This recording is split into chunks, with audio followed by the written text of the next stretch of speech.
জুলাই সংঘটিত মানবতাবিরোধী অপরাধের সব মামলার বিচার আগামী 1 বছরের মধ্যে শেষ করার চেষ্টা করছেন বলে জানিয়েছেন চিফ প্রসিকিউটর আমিনুল ইসলাম। বুধবার নিজ কার্যালয়ে সাংবাদিকদের প্রশ্নের জবাবে তিনি বলেন, মামলার বিচারে অগ্রগতি হচ্ছে, তবে বিচার নিয়ে প্রশ্ন তোলার সুযোগ নাই বলে তার দাবি। পলাতক মৃত্যুদণ্ডপ্রাপ্ত শেখ হাসিনার ফেরা ও বক্তব্য প্রচার প্রশ্নে তিনি বলেন, তার বিদ্বেষমূলক বক্তব্য প্রচারে নিষেধাজ্ঞা আছে। আরও জানাচ্ছেন শাকিরা আরজু। জুলাইয়ে মানবতাবিরোধী অপরাধের বিচার চলছে আন্তর্জাতিক অপরাধ ট্রাইব্যুনালে। দুটি ট্রাইব্যুনালে এখন পর্যন্ত 6টি রায়ে 16 জনের মৃত্যুদণ্ড ও 11 জনকে যাবজ্জীবনের পাশাপাশি অন্য আসামিদের বিভিন্ন মেয়াদে কারাদণ্ড দেয়া হয়েছে। কতদূর এগুলো বিচার, তা নিয়ে মঙ্গলবার গণমাধ্যমের মুখোমুখি হন চিফ প্রসিকিউটর।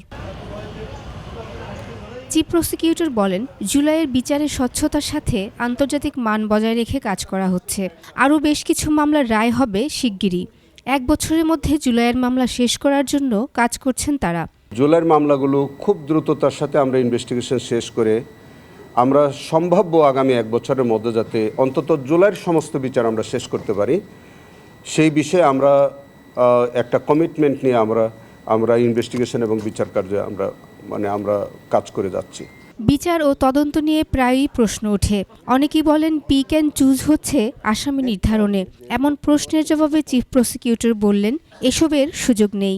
স্বাধীনভাবে ইনভেস্টিগেশনকে কাজ করতে দিতে হবে, স্বাধীনভাবে প্রসিকিউটরকে তার সিদ্ধান্ত নেওয়ার সুযোগও দিতে হবে। দেখতে হবে যে প্রকৃত অর্থে বিচারটা হচ্ছে কিনা, এটা হচ্ছে আমাদের মূল লক্ষ্য। আমরা সবাই এক জায়গায়, যে আমরা কাউকে যেন আমরা কোনো স্পিয়ার না করি। পলাতক মৃত্যুদণ্ডপ্রাপ্ত শেখ হাসিনার হেড স্পিচ প্রচারে গণমাধ্যমকে সতর্ক থাকতে বললেন চিফ প্রসিকিউটর। যে কথায় ট্রাইব্যুনাল এর ইমেজ সংকটে পড়ে বা কন্টেম্পট হয়, এই বক্তব্য তো প্রচলিত আইনেও করা যায় না, আন্তর্জাতিক আইনেও করা যায় না। তো সেখানে তখন তাকে কিন্তু ওনার বক্তব্য বলতে বারণ করা হয়নি, শুধু বলা হয়েছে বিদ্বেষমূলক বক্তব্য। যেটা বিদ্বেষমূলক আপনি নির্ণয় করেন ওইভাবে যে যদি এটা কন্টেম্পচুয়াস হয় তাহলে আপনার বিষয়টা অন্যরকম। আর যদি উনি স্বাভাবিক কথাবার্তা বলেন, ওইটার উপর তো আমাদের কোনো নিষেধাজ্ঞা নাই।